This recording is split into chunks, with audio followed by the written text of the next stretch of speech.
is brought to you by Online Invent, websites, digital marketing and custom software.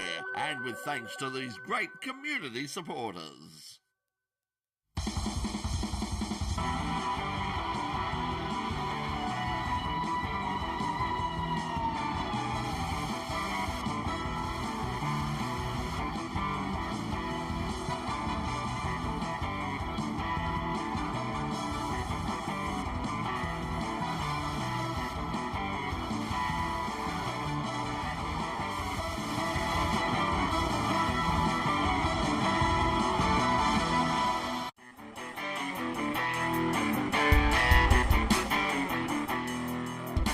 Welcome once again to another edition of In Pit Lane. Did you ever see the Michael Douglas film Falling Down? Did you? Well, let me tell you that the sort of day he had has absolutely nothing compared with the sort of day that we've had to get this program on air tonight. Let me tell you about it. But you'll be very pleased to know that at this stage, we don't think anybody has actually been killed in the making of this program.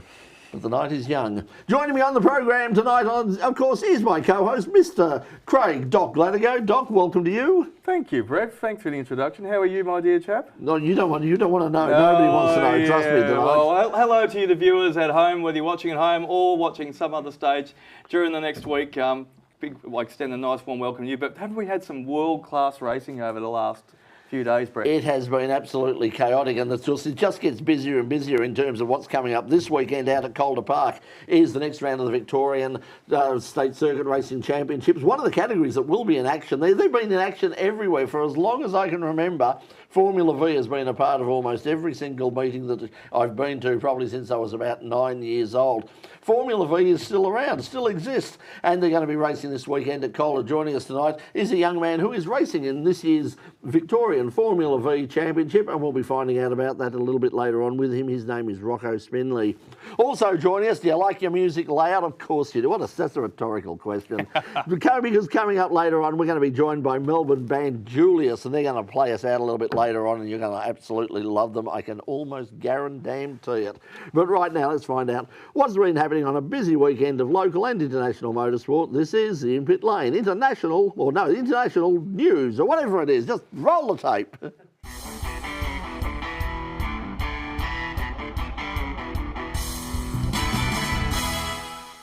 Oh, I told you it's been a long, long day. 7 trains.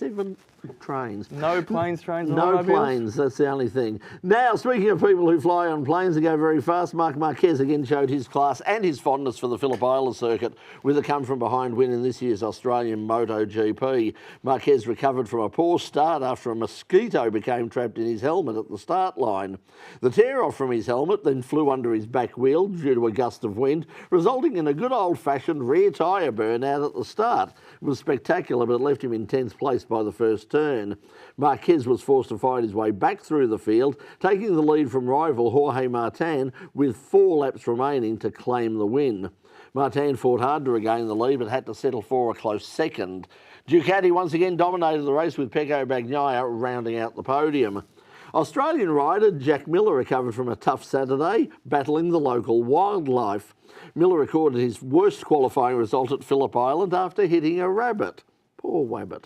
Followed by hitting a seagull in Saturday's sprint. We don't care about them. Well, poor seagull, no. Yeah, stuff the seagull. However, he managed to avoid the local fauna in Sunday's race to finish 11th. If he'd have got a penguin, of course, he would have been made emperor. Oh, or he would have got in trouble from the RSPCA. It was a great weekend for local rider Senna Aguirre, who secured 3rd place in the Moto2 race. Aguirre stormed through the field, taking the final step on the podium with 3 laps to go after Alonso Lopez crashed out at Miller Corner. I bet you, Thriller Miller was probably there to watch it himself. Embarked a career best finish for Aguirre in his first full Moto2 season. The race was won by Furman Geez, I've got it today too. After a fantastic battle with Aaron Canet. In Moto3, David Alonso won ahead of Daniel Holgado and Adrian Fernandez. Australia's Joel Kelso led early but dropped back to finish 11th. Well, it was an historic day for TCR racing as the Australian-built Peugeot 308 P51 made a winning world debut at Sydney Motorsport Park. Jordan Cox claimed the maiden victory for the car in the second TCR Australia race of the weekend. The cars, developed and built by Gary Rogers Motorsport at their Dandenong South headquarters, had an encouraging start to the weekend with Ben Barguana finishing 4th overall. But it was defending champion Josh Buchan who claimed the lion's share of points to retake the championship lead. 2 out of 3 wins gave Buchan the overall points haul and moved him back into the lead of the championship with 1 round remaining. The Hyundai driver made a great start to take the early lead, but a late challenge from Dylan O'Keefe in the Lincoln Co meant the Hyundai driver couldn't relax until the final flag fell. Jordan Cox, who won race 2, was also looking strong, but a mechanical issue caused him to pull out of the race, leaving 3rd place to teammate Aaron Cameron in the older F51 Peugeot. Series leader Zach Suter's team put in an amazing repair job to get him back on track after this big crash in race 2. He finished in 8th place to salvage points from an otherwise very tough weekend. Tony D'Alberto, who was also involved in the race 2 crash, failed to make the start of the final. In other races on the card, it was a great win to the Jaden Ojeda, Paul Acchetti, AMG Mercedes in the GT3 3-hour endurance race after a smart pit stop strategy that saw the team pit on consecutive laps under a safety car. Ojeda conserved fuel for the final half of the race, doing enough to lead home the Ferrari of Chaz Mostert and Liam Talbot. In GT4, the Method Motorsports pairing of Marcus Flack and Tom Heyman in the McLaren Artura GT4 came out on top after winning both races. What a tough lift rebuild that was for Zach Suter's team in the afternoon to get that car up and running.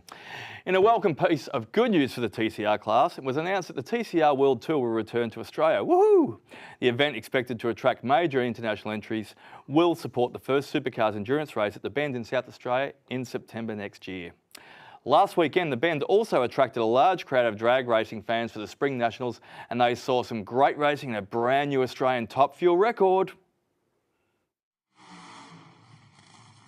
In Top Fuel, Phil Reid stole the show with a record-breaking 3.72 second pass, the quickest in Australian history.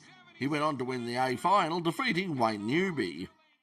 In Nitro Funny Car, newcomer Josh Leahy shined, securing a personal best and a final win with a 4.069 second pass, defeating Adam Murray. In Top Door Slammer, Lisa Gregorini and her all-female team made history by becoming the first to win an NDRC Christmas Tree Trophy in the final. They edged out Ronnie Palombo, who red-lighted at the start.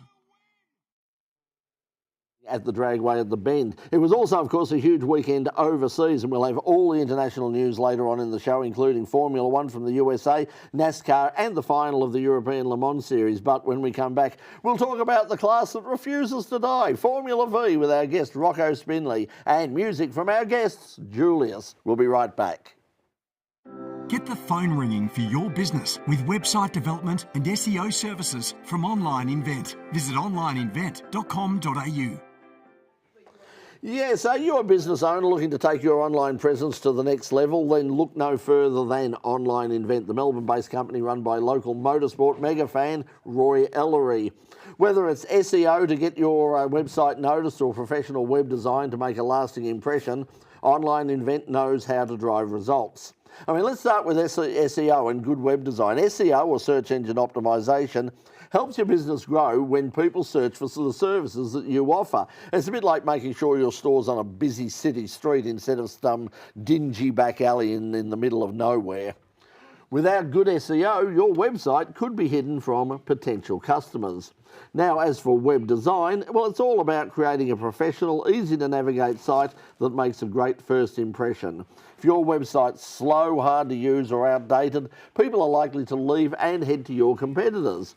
So, why pay experts? Well, just like you wouldn't try to fix your home wiring if you're not an electrician, Online Invent know the ins and outs of SEO and good, efficient web design. They save you time and they make sure your online presence works efficiently, bringing in real results, new customers and increased sales.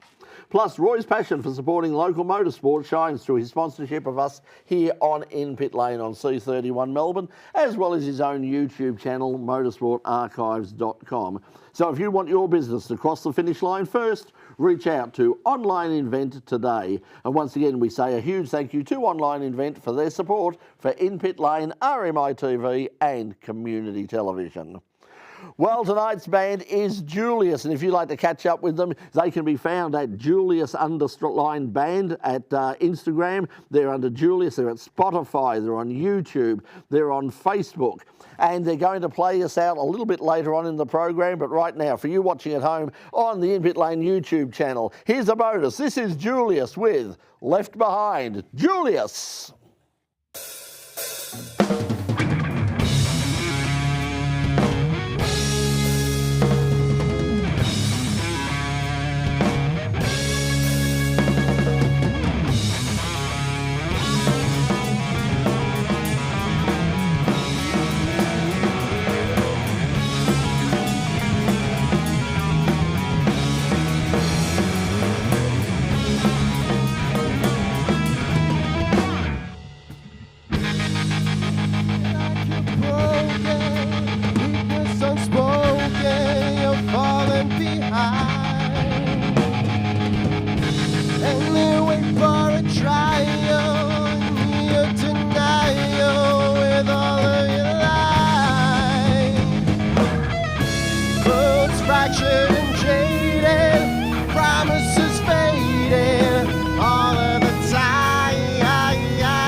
Strangers, you were the angels calling the line. Clean up this mess of civil unrest. I'll make you confess. Remember the days pain and shame from either side. Seems like we live in a vacuous vision with nowhere to hide. Worlds fractured and jaded, promises faded all of the time. We live among strangers. You were the angels all in the line. Clean off this mess of civil unrest. All that make you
And that was JULIUS joining us on tonight's program. They will be back a little bit later on in the program to take us out. And once again, you know, fabulous local music that we love sort of playing here on In Pit Lane. As you'll see, there's a big gulf between us at the moment because everybody who is not behind this desk right now is actually on a camera, and I mean everybody. So thank you to all of our crew who have jumped on cameras. We're running very short of crew tonight, unfortunately, but we're making it work, I think. I'll give I'm just padding while we get time for Doc to sort of wander back in.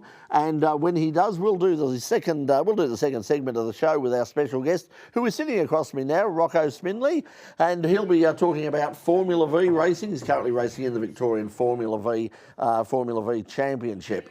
But there we go. So Doc is just locking off the camera now, and thanks to the guys from JULIUS who are playing. They're much. More drinks. Sorry, I was taking orders for drinks. Yeah, I wish you were. Trust me. Oh, I could use about 2 litres right now or something. Yeah. I'll go your Harveys and we'll mix it with some orange juice. Yeah, if the orange juice.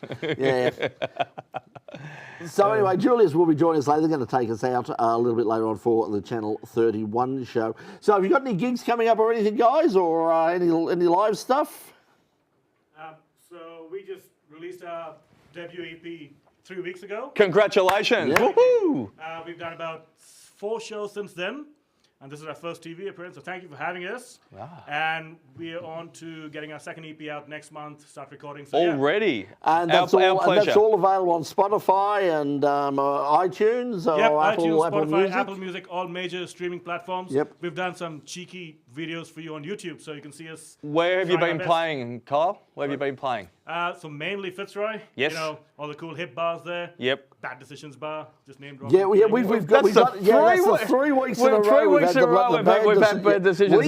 We have got to have an in-pit lane night at the Bad Decisions bar. I'll tell you what. Yeah, I think we've got to organise that. A mid-season break, I think we call it. I think sort of, like after sort of, before the end of the year. All we do is have to name drop the bands that we've had in the last 3 weeks. We should get a drink. Should get the old-fashioned drink card when we walk right in. We'll organise an in-pit lane Saturday night at the. That's all right. We're getting whispers in the ear. Don't forget the crew. Yeah, don't forget the crew. No, you're welcome to come along. We'll even give you. They do provide the magic for us, don't they? Next. Okay, thanks, guys. We'll catch up with you. We'll catch up with you later. Thanks a lot for that. Okay, so when we're ready, Pete, they will. 7 minutes and 45 seconds. This is lovely. We've got 7 minutes and 45 seconds to talk to our guest, Rocco Spinley. So away you go, guys. You couldn't ask for a more out there name than Rocco Spinley. Yeah, I know. Exactly. It's spin the wheels. But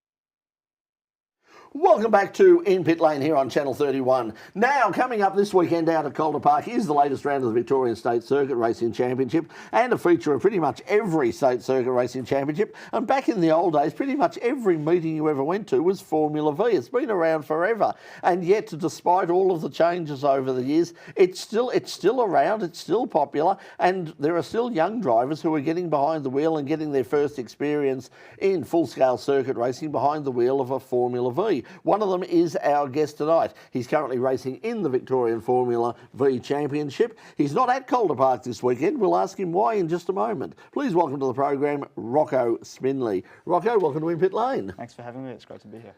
Now, first of all, let's get this out of the way first. You're not racing this weekend, but I understand there's good reason for that. Yeah, unfortunately, this weekend clashes with my exams at school. So to hell with exams at school. Where's his priorities? Trust me, education is overrated. Oh, hang on, can I say that I'm going to No, educated, very highly rated. Exactly, expect you enroll here instead as well afterwards. You might learn something. Possibly, we'll see. Yeah, exactly. So what year are you in if you're doing exams? I'm in year 11, but I'm also taking year 12 subjects, so I've got very important. Very important. Racing your weight. You're still young.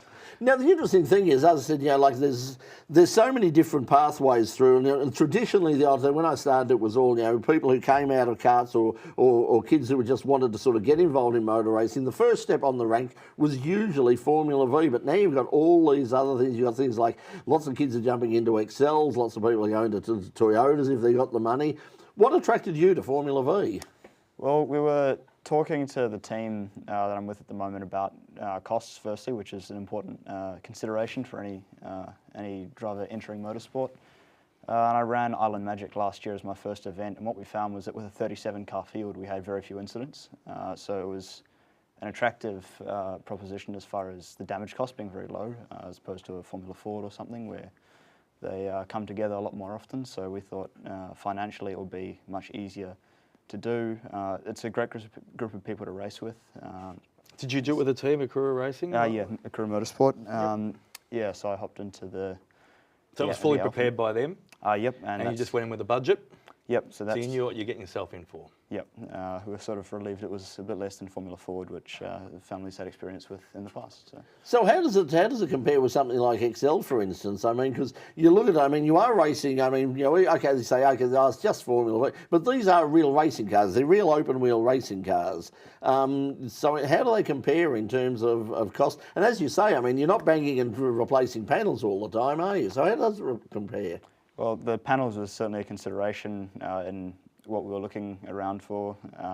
It's a lot more forgiving in a way. You've got to be careful with interlocking wheels, of course, as well, because that can cause problems. Sorry to interject here, but I did see a little incident at Sandown there just in the last 12 months. So you might have got a little bit tangled up with another car and it might have ended up on its lid, but everyone was okay, was the main thing, wasn't it? Yeah. How did that come about? That's very unusual because, as you said, you had a field of 37 cars down at Phillip Island, so they're very durable and there's still a few out there, Brad.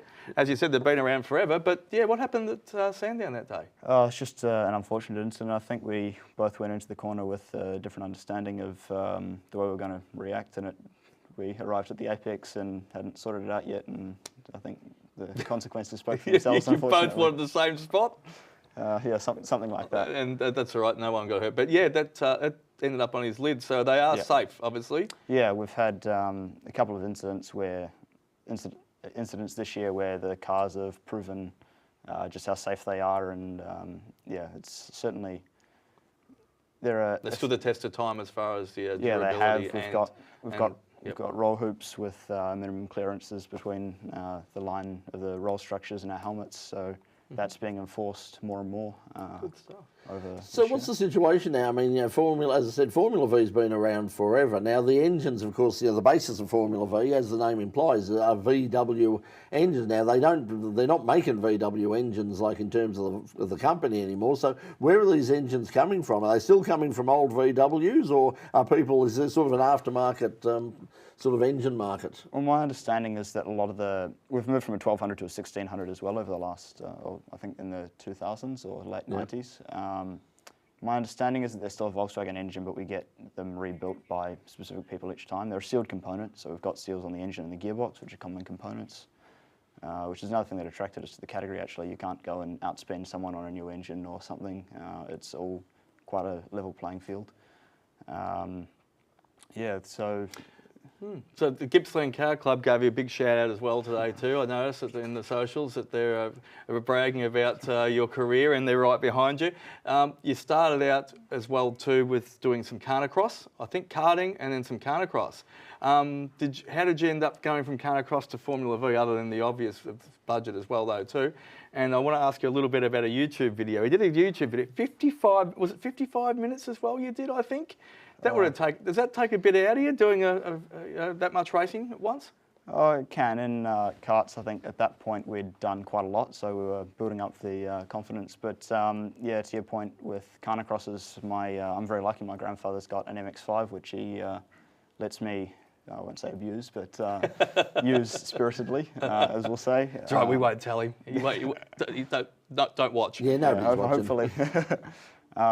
But I was lucky that he let me do some track days and that. So the BMW Club and the MSCA, the Mark Sports Car Association, had some really good come and try days with coaching. So those were my first couple of events. And we sort of grew in confidence from there and did some more track days with the Alpha Club. Now, just quickly, coming up this weekend, as we said, the latest round of the series is at Calder Park. You won't be out there racing, of course, but tell us what people can expect this weekend. What's the field looking like? And I understand there's some new car as well? Yes, so a teammate with Akura Motorsport has a new JULIUS S2e08, I believe. So he's moved out of a Sabre 01. He was very quick in that 01, but it was a bit of an older chassis, which was struggling a little bit up the front. So hopefully, whether or not he makes a step this weekend or it takes a while to get used to the car, he'll certainly be in the mix at some point in the near future. And you'll be back in action for Phillip Island, for Island Magic? Yep, that's correct. So what are the long-term plans? At this stage, I want to be in Formula Vee for as long as I can. As I say, the group of people that we're racing with is really good, so it's nice, clean racing, close racing, very exciting. It's a high-speed game of chess where you position yourself in the toe. Hopefully, within the next few years, I'll be able to grab a championship. Whether that happens, we'll have to Keep wait working and see. hard at it. You're right. Well, good luck with it. It's good to see someone. Stay with us for the moment. But for now, I will see you in action on the track very soon. But for now, Rocco Spinley, thanks for joining us in Pit Lane. Thanks for having me. And we'll be back right after this break with our musical guest, Julius. Don't go away. We'll be right back. Get the phone ringing for your business with website development and SEO services from Online Invent. Visit onlineinvent.com.au. Out as well. I waited until it was off camera. We're just doing some makeup adjustments here. Yes, I should just point out when I say that mine's been falling out, I am talking about the IFB. Yeah, I was just talking about my shirt collar. Nothing else is falling. Dead men don't fall out of windows. Yeah, and now, shirts drop down your back sometimes. Okay, well, we need apparently I need to change something. Oh. No, that's fine. No, we'll leave it for the moment. It'll. Is that a negative for wardrobe? That's a negative to wardrobe. Oh, yes. Damn, wardrobe's good. Yeah, no, that's there. We've just got some.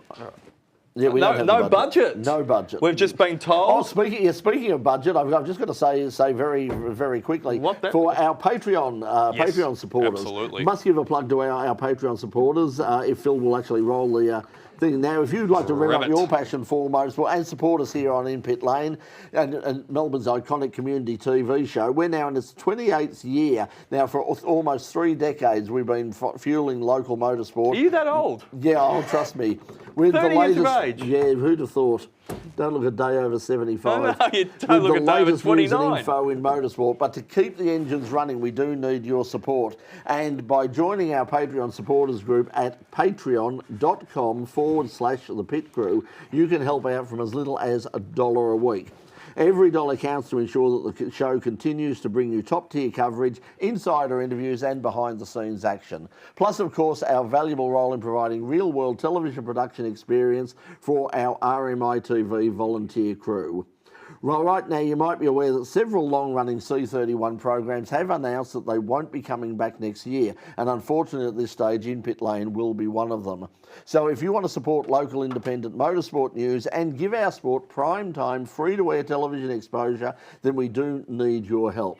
So head to patreon.com/the Pit Crew and help In Pit Lane continue to serve the local motorsport community. We thank you for your support. Okay, everybody, we're going to take a very quick break now. We're going to come back for our last segment with all the international news and our special guests, Julius.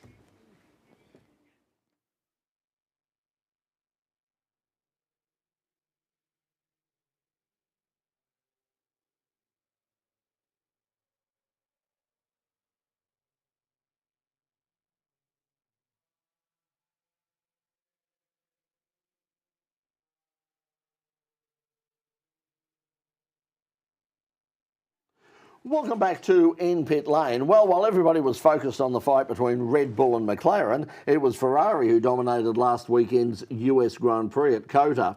Charles Leclerc controlled the race, leading home teammate Carlos Sainz for a popular prancing horse 1-2. Lando Norris crossed the line third, but a 5-second penalty for track limits promoted his arch rival Max Verstappen to the podium, earning him valuable points. Oscar Piastri finished in 5th place. It was a massive weekend of racing worldwide with DTM, Super GT and the European Le Mans Series and of course NASCAR. And that's where we start this week's International Wrap. Joey Logano clinched his 3rd NASCAR Cup Series win of the season at Las Vegas Motor Speedway, becoming the first driver to secure a spot in the championship Final 4.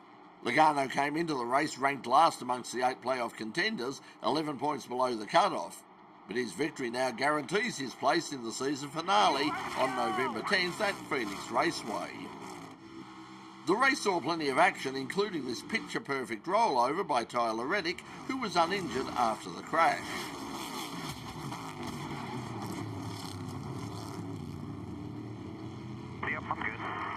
It was a tough race for Shane van Gisbergen, who finished well back in 29th place, 2 laps down.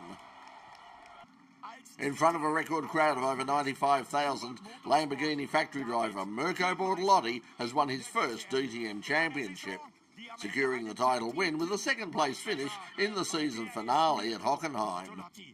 Fellow Lamborghini driver Luca Ensler claimed victory in the final race, while René Rast finished third for BMW team Schubert Motorsport, who won the team's title. Mercedes-AMG took home the Manufacturers' Championship. A win for Toyota in the 6th round of the Super GT at the Autopolis circuit in Japan. The Saab Toyota team broke a 4-year winless streak as drivers Yuhei Sekiguchi and Yuichi Nakamura secured their first win as a duo in the number 39 Toyota Supra after a dramatic 3-hour race which included 4 safety car periods. Nissan Cruise completed the podium with Katsuma Shio and Ronnie Quintarelli in second, followed by Mitsunori Takaboshi and Yatsushi Miyake in third. Sekiguchi started 10th but made impressive progress, reaching 4th before the first safety car was called. Nakayama later took the lead after a crucial pit stop, maintaining it until a late race safety car caused by a big crash to the GT300 Subaru BRZ effectively ended the race. Cool Racing have won the European Le Mans Series season finale at the Algarve circuit. Malte Jacobsen and Ritomo Miata in the number 37 Orica claimed their second win of the season, holding off AO by TF's Johnny Edgar, Robert Kubica and Louis Delatraz, who took the title. A penalty for United Autosport's number 22 car helped Cool Racing move to the front, and they held the lead until the end. Iron Lynx took the LMGT3 crown after a dramatic last corner overtake by Andrea Caldarelli in the Lamborghini, beating the Iron Dames Porsche to both the win and the championship. Now, playing us out tonight here on In Pit Lane is our band Julius. You can find them on YouTube, Spotify and Facebook. They're also under Instagram with Julius_band. But right now they're here playing us out with their song Fading. So until we see you next week on the program, this is Julius with Fading. Good night.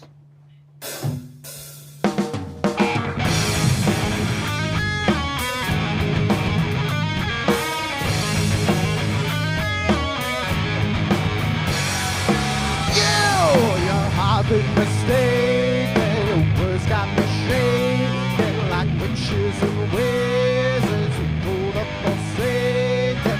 Walking on water, crawling on yours, through deserts and high seas, never said, yeah, I'm fading.